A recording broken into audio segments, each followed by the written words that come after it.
Is MBBS worth it in 2026? मुझे पता नहीं था मुझे ये सवाल पूछना पड़ जाएगा, पर रिसेंट में बहुत सारे ऐसे वीडियो भी वायरल हो रही हैं जिसमें बोल रहे हैं कि MBBS is the new BTech, या फिर एमबीबीएस की वैल्यू वो नहीं रह गई जो कई साल पहले रहती थी, या फिर being a doctor is not worth it in this time, बहुत ज़्यादा मेहनत होती है एंड ऑल।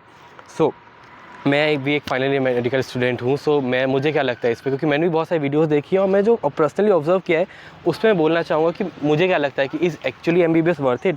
सबसे प्रॉब्लम स्टेटमेंट को समझते हैं, ऐसा लोग बोल क्यों रहे हैं कि MBBS is not worth it in 2026।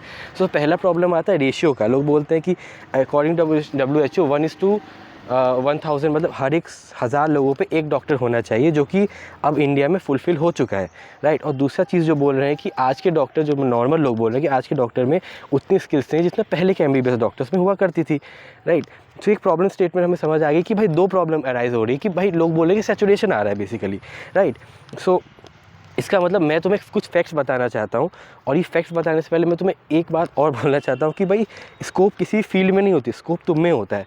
आज अगर तुम क्रिकेट का ही देख लो एग्जांपल, तो क्रिकेट में सिर्फ 11 लोग खेलते हैं, राइट। इंडिया क्रिकेट टीम में सिर्फ 11 लोग खेलते हैं। आईपीएल में मैक्सिमम मिला के 100-200 लोग खेलते होंगे, है ना। और क्रिकेट के लिए खेलने वाले कितने सारे हैं। आज अगर मैं सचिन तेंदुलकर को बोल देता पास्ट में कि भाई क्रिकेट में स्कोप नहीं है, क्रिकेट मत खेल, तो भाई ये ऐसे नहीं चलता है, राइट। तुम्हारा दिल जिस चीज़ के लिए हाँ बोल रहा है ना, उस चीज़ को हमको फॉलो करना चाहिए, ना कि ये जो ऐसे स्कोप इसमें ज़्यादा है, स्कोप इसमें कम है, यार ये तो टेक्निकल चीज़ें होती है ना। अगर तुम्हें लाइफ में तुम्हें पता है कि you want this and you really like this, तो तुम्हें उसी चीज़ के लिए जाना चाहिए। जैसे मैं अपना एग्जांपल देता हूँ, मुझे ह्यूमन बॉडी को समझने में बहुत अच्छा लगता था। दूसरी चीज़ जो थी कि मुझे ऐसा था कि मुझे अच्छा लगता है जब पेशेंट्स मेरी मतलब खुश हो कि मैं मेरी ट्रीटमेंट दिया हुआ कुछ भी काम कर रहा है, फिर पेशेंट खुश हो रहे हैं कि मेरी वजह से कोई सही हो रहा है। सो ये एक बहुत नोबल प्रोफेशन मुझे लगता था, इसलिए मैं इस फील्ड में आया, ना कि ये पैसे कमा रहे तो आईआईटी हो गए या फिर और भी रास्ते से तुम पैसे कमा सकते हो, राइट। सो ये कहीं ना कहीं बचपन से ही मेरा सपना था डॉक्टर बनने का। और मैं बताऊँ ना, मेरे को पैसा मिले ना मिले, मैं फिर भी इस प्रोफेशन में रहूँगा कि मुझे भाई अच्छा लगता है ये काम, राइट। सो ये अगर तुम्हारे अंदर एटीट्यूड है ना कि भाई मुझे तो अच्छा लगता है ना, जैसा है जैसा है, सैचुरेशन है नहीं है, तो अगर तुम डॉक्टर बन रहे हो, इंजीनियर में कोई भी फील्ड बन रहे हो, तो तुम अच्छा कर जाओगे, क्योंकि तुम्हारे अंदर पैशन उस चीज़ को करने का, तुम्हारे अंदर पैशन भी है। दूसरा तुम्हारे अंदर एप्टीट्यूड भी होना चाहिए इस चीज़ के लिए। मैं एप्टीट्यूड का सिंपल एग्जांपल तुमको बोलता हूँ कि अगर एक लॉयर है, एक बंदा है जो कि शांत रहता है, ऑब्जर्व करता है चीज़ों को चुपचाप से, काफ़ी शार्प माइंड का है, जल्दी रिप्लाई कर देता है, और झूठ बोलने में भी थोड़ा अच्छा ही है ना, उसके झूठ को पकड़ नहीं सकते, तो मोस्ट प्रोबेबली लॉयर बन सकता है। बाकी अगर उसके अंदर थोड़ा सा दिमाग हो उस लॉयर के हिसाब से, तो वो मे भी ये लॉयर बन सकता है। वैसे ही अगर कोई कंपैशनेट है, उसको दया की भावना उसके अंदर अच्छे से है, ही उसके जेंटल हैंड्स है ना, उसके हाथ कांपते नहीं है, तो हो सकता है कि सर्जन बन सकता है वो, मतलब थोड़ा सा ऑन द स्पॉट घबराता नहीं है, तो उसके अंदर सर्जन के कुछ गुण है, राइट। ऐसे करके तुम्हारा एप्टीट्यूड भी होना चाहिए, तुम्हारा एटीट्यूड, दोनों ही एक साथ अगर अलाइन कर गए, तो मैं बोल सकता हूँ हाँ यार तुम उस प्रोफेशन के लिए अच्छे हो।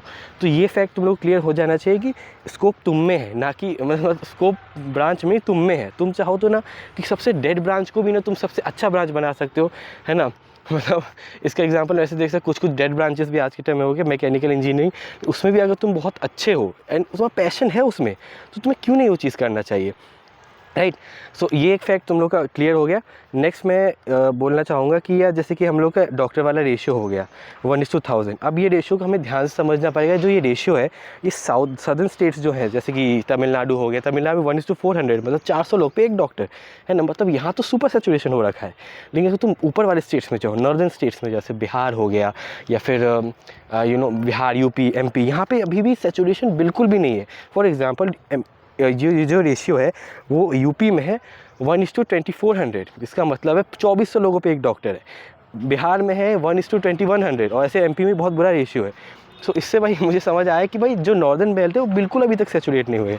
और अभी मैं तुम बिहार के एक एग्जांपल दे के बताता हूँ कि जैसे बिहार में अभी टोटल गवर्नमेंट सीट्स और प्राइवेट सीट मिला के एमबीबीएस की 1600 सीट्स बस हैं, सिर्फ 1600 सीट्स। अगर तुम इसको अगर मैथमेटिकली कैलकुलेट करो तो अगले 60 साल लग जाएंगे 1:1000 रेशो पहुंचने के लिए।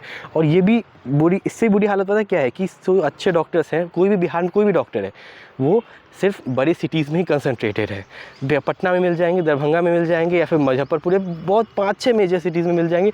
गांव में तो डॉक्टर भी नहीं मिलेगा, झोला छाप डॉक्टर मिलेगा, जो कि एक बार में सेफ्ट्राइजिन से लेके एजिथ्रोमाइसिन से लेकर के बाकी सारे के सारे एंटीबायोटिक के कवर दे देगा, और उसको पता भी नहीं है कि भाई कौन से बैक्टीरिया का इन्फेक्शन है, साथ में एक डेक्सामेथासोन भी दे देता है।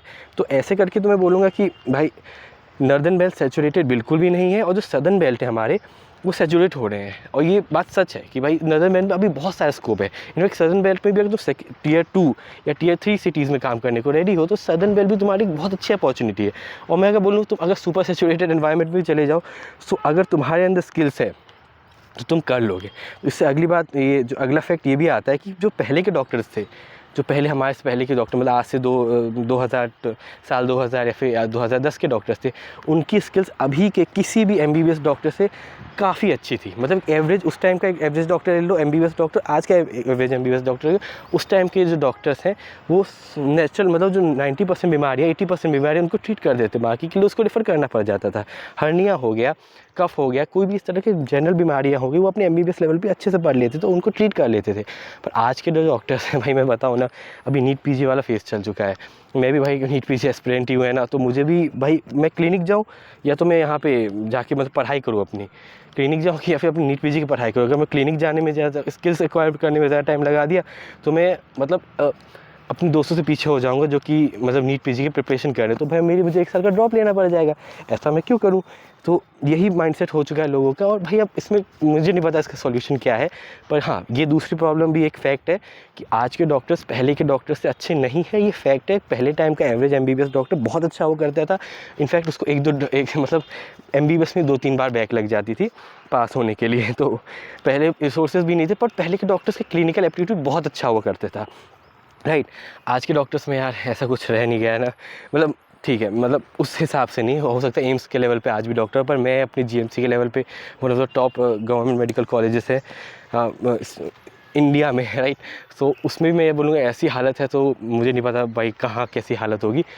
और मतलब मैं अपने मतलब बैच में भी अच्छा पढ़ने वाला स्टूडेंट हूँ, तो मैं बता सकता हूँ बाकी की तो और बेकार हालत है।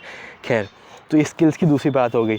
और भाई ये 2 मेन प्रॉब्लम्स है। तो मुझे क्या मतलब टोटल ओवरऑल कंक्लूजन मुझे जो समझ आता है उससे ये है कि अगर तुम फर्स्ट जनरेशन डॉक्टर हो तो चीज़ें तुम्हारे लिए मुश्किल होने वाली है। जैसे मैं ही फर्स्ट जनरेशन डॉक्टर हूँ तो मेरे लिए चीज़ें मुश्किल होने वाली हैं। क्वाइट ट्रू कि सेकंड जनरेशन डॉक्टर के लिए भी चीज़ें मुश्किल होने वाली है, पर सेकंड जनरेशन डॉक्टर को क्या होगा ना, बना बनाया सेटअप रहेगा, बस उसको अच्छे से स्किल्स कहीं से एक्वायर कर, वो डीएनडी भी कर सकता है।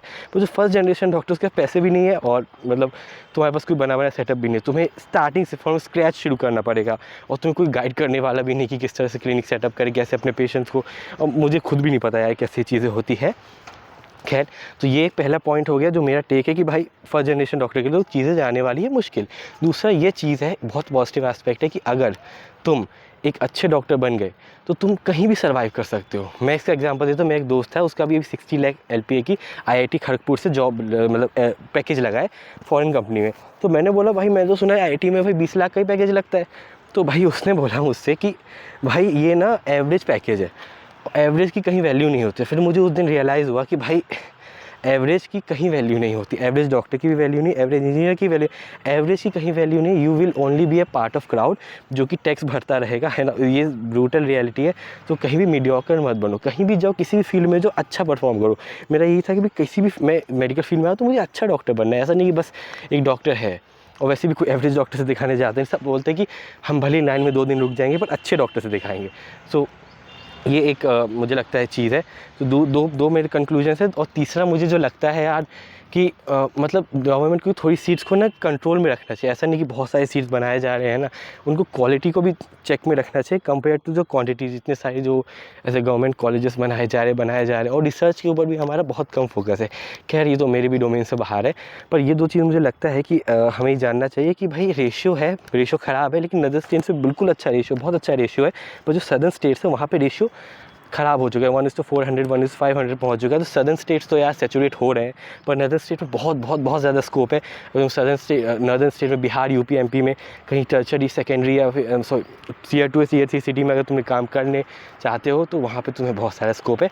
लेकिन अगर तुम बिहार से साउथ में जा रहे हो तो तुम्हें शायद थोड़ी सी दिक्कत हो सकती है। और दूसरा कि अगर तुम्हारा स्किल्स अच्छा है तो तुम कहीं भी सर्वाइव कर सकते हो। और किसी फील्ड में स्किल्स तो अच्छे होने ही चाहिए। तो ये था यार आज का मतलब एक जनरल डिस्कशन था यार कि मैं क्या सोचता हूँ कि क्या होने वाला। अब मुझे भी नहीं पता फ्यूचर क्या होने वाला इस पॉइंट से। हो सकता है मैं जब वीडियो रिकॉर्ड की 10 साल बाद हो सकता है डॉक्टर ही सबसे अच्छा फील्ड हो सकता है सही में MBBS डेड हो जाए।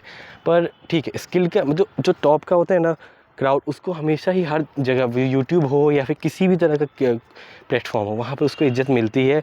सो मैं भी यही ट्राई करता हूँ कि सबसे बेस्ट बनूँ। सो तब तक के लिए बताओ तुम लोग भी अगर फाइनली कौन, मतलब तुम कौन हो भाई जो देख रहे हो वीडियो, MBBS स्टूडेंट हो, नीट एस्पिरेंट हो, और तुम्हारा क्या टेक है इस सब के ऊपर। तुमने भी बहुत सारी वीडियोस देखी होंगी। तब तक के लिए मैं मिलता हूँ अगली वीडियो में। Take care, bye.